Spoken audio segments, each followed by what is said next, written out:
Assalamualaikum warahmatullahi wabarakatuh. Kami dari Kelompok 4. Di sini kami akan mempresentasikan proyek akhir pengolahan citra digital kami yang berjudul Identifikasi Penyakit Mata Katarak pada Mata Manusia menggunakan metode Deep Belief Network.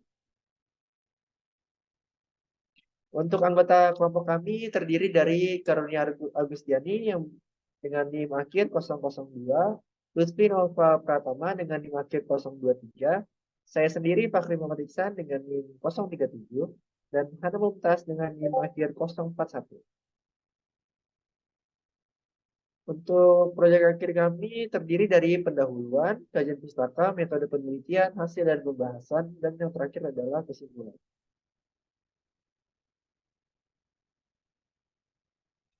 Baik, untuk pendahuluan, katarak adalah penyakit mata yang dapat menyebabkan pengaburan lensa dan mempengaruhi kualitas penglihatan manusia. Sedangkan untuk deep belief network sendiri adalah metode yang digunakan dalam penelitian ini untuk mengidentifikasi katarak pada citra mata. Selanjutnya adalah DBN, yaitu mampu untuk melakukan ekstraksi fitur mendalam dan kompleks untuk mendeteksi katarak dengan tingkat akurasi yang cukup tinggi. Penelitian ini bertujuan untuk mengembangkan sistem otomatis yang mengklasifikasi citra mata sehat dan mata yang sudah terkena katarak berdasarkan fitur yang diekstraksi melalui DBM. Dataset citra yang kami gunakan dikumpulkan dari populasi yang didiagnosis katarak oleh para dokter mata.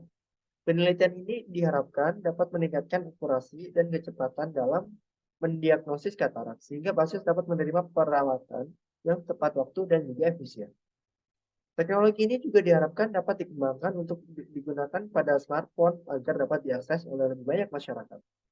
Metode DBN dapat menjadi landasan untuk mengembangkan sistem diagnosis berupa serupa untuk penyakit mata lainnya, seperti mata minus ataupun lainnya, dan juga meningkatkan perawatan mata secara keseluruhan.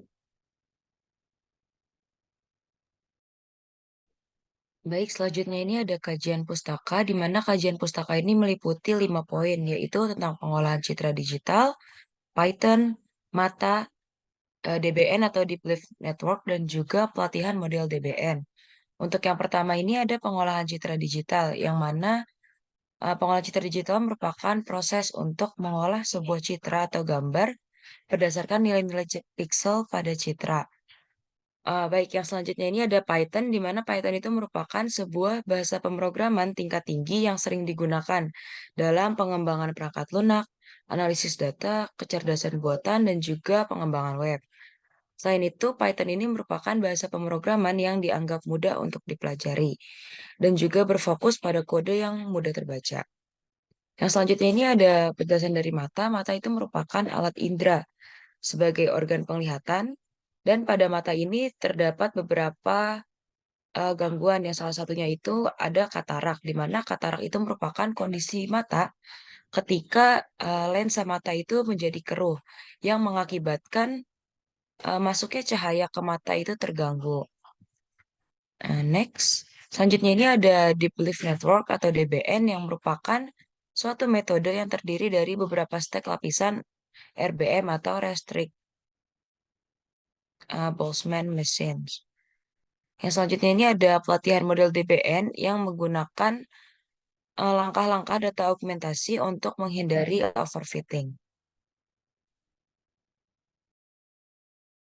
Oke, selanjutnya saya akan menjelaskan metode penelitian. Di sini ada rancangan penelitian kami, dimulai dari akuisisi data. Di sini kita mengambil data dari Kaggle. Selanjutnya, setelah kita ambil data, kita akan melakukan praproses data. Dan selanjutnya akan pembuatan model. Selanjutnya ada pelatihan model, evaluasi, dan selesai. Next. Nah, di sini dataset itu merupakan kumpulan data yang kemudian akan dikelola dan menghasilkan informasi baru dan bermanfaat. Nah, tahap kita mencari dataset ini, kita mencarinya di Kaggle dengan judul halaman Kaggle-nya Katarak Dataset. Nah, pada pada halaman tersebut kita akan menemukan 4 kelas, yaitu mata normal, mata katarak, mata glukoma, dan juga mata retina. Namun yang kita ambil untuk penelitian ini hanya dua kelas, yaitu kelas normal dan kelas katarak. Nah, pada dataset kelas normal itu terdapat 300 citra, sedangkan pada dataset mata katarak itu ditemukan 100 citra. Selanjutnya kita akan masuk ke tahap praproses data. Nah, di tahap ini tuh kita tuh menjadikan citra yang tidak terstruktur menjadi citra yang lebih terstruktur. Nah, di tahap ini itu kita melakukan pengaturan direktori, standarisasi data, dan juga praprocessing citra yang mengubah ukuran citra. Nah, tujuan dari tahap praproses data ini agar menjadikan data yang sebelumnya tidak terstruktur menjadi data yang siap untuk diproses ke tahap selanjutnya. Nah, tahap yang keempat ada deep belief network. Nah, algoritma deep belief network ini itu memiliki kemampuan untuk melakukan ekstraksi fitur pada data yang lebih kompleks. Nah, pada penelitian ini deep belief network itu digunakan untuk melakukan pemodelan pada citra mata yang terkait dengan mata katarak dan selanjutnya dapat diidentifikasi dengan tingkat akurasi yang tinggi. Selanjutnya ada tahap pelatihan model. Nah, tujuan dari tahap pelatihan model ini itu untuk memperbaiki bias model agar dapat memahami pola-pola yang ada pada dataset mata normal dan mata katarak. Nah, dalam proses ini akan melakukan identifikasi citra mata dengan akurasi yang tinggi untuk mengetahui apakah terdapat keberadaan penyakit mata katarak atau tidak pada citranya. Next. Baik, yang selanjutnya ini ada pembahasan. Untuk yang pertama ada arsitektur dari Deep Belief Network, di mana gambar tersebut merupakan konfigurasi dari model arsitektur DBN dengan menggunakan framework RAS. Pada bagian awal terdapat model sekuensial yang merupakan model yang digunakan untuk menambahkan layer secara berurutan dan juga menerima input gambar dengan ukuran yang sudah ditentukan. Urutan ukuran input tersebut berupa tinggi, lebar, dan juga saluran warna dari gambar. Yang selanjutnya ini ada bagian layer flatten, di mana digunakan untuk menggunakan input yang multidimensi menjadi satu dimensi, yang memperoleh output shape-nya sebesar 270.000. Selanjutnya ada normalisasi yang dilakukan pada input untuk membantu menghilangkan perbedaan skala dan juga mempermudah proses training yang memperoleh hasil output shape-nya 270.000 dan juga nilai param sebesar 540.001. Selanjutnya ada pada bagian layer dense dengan 64 neuron itu menghasilkan nilai param sebesar 1.728.000 kurang lebih yang digunakan untuk transformasi linear. Selanjutnya itu di berikutnya ada bagian ReLU atau rectified linear yang menghasilkan nilai 0 untuk input negatif. Dan juga pada bagian berikutnya ada dropout dengan probabilitas 0,5. Itu digunakan untuk mengurangi overfitting pada model dengan mengatur sebagian dari neuron menjadi nonaktif pada proses training. Selanjutnya itu ada dense yang berikutnya, dense 1, di mana dense 1 itu dilakukan dengan 8 neuron yang menghasilkan nilai param sebesar 520. Selanjutnya pada bagian ReLU itu menghasilkan nilai 0. Dan juga pada bagian dropout dengan probabilitas 0,5 itu digunakan untuk mengurangi overfitting pada model dengan mengatur sebagian dari neuron.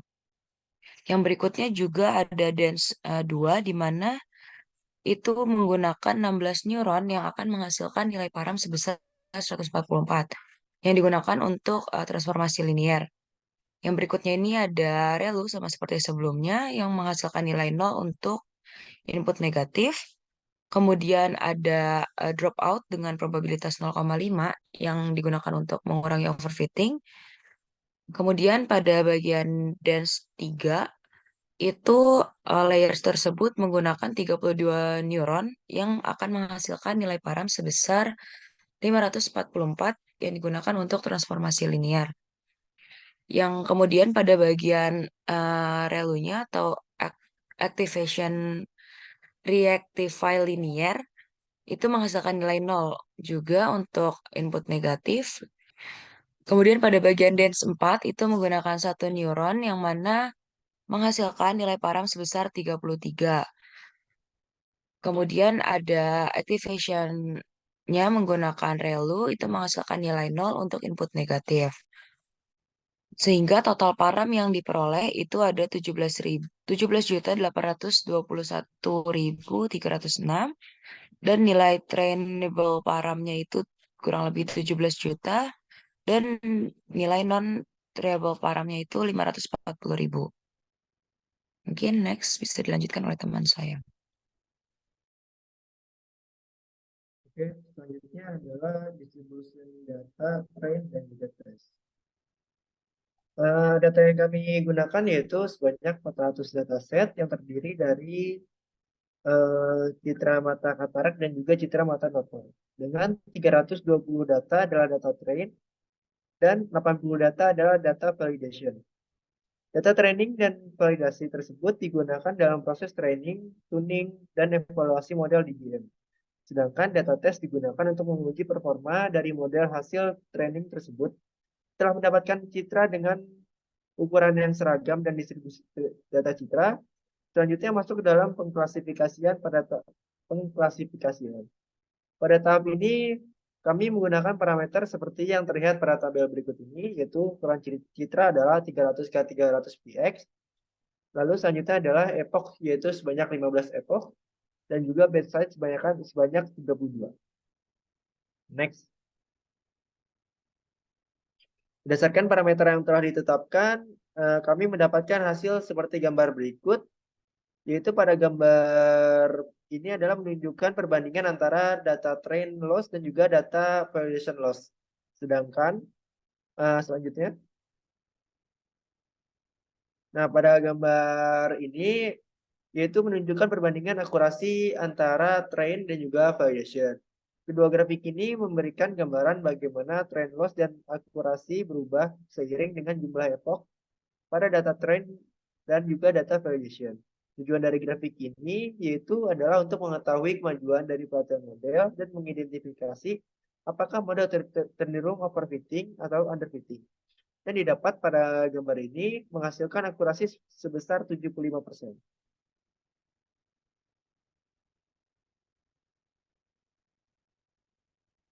Lalu yang selanjutnya adalah evaluasi.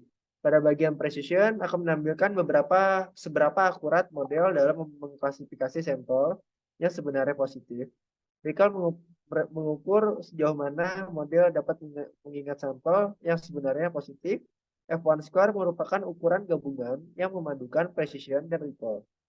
F1 score adalah harmonic mean dari precision dan juga recall. Support menunjukkan jumlah sampel yang termasuk dalam setiap kelas dataset yang kami uji. Next.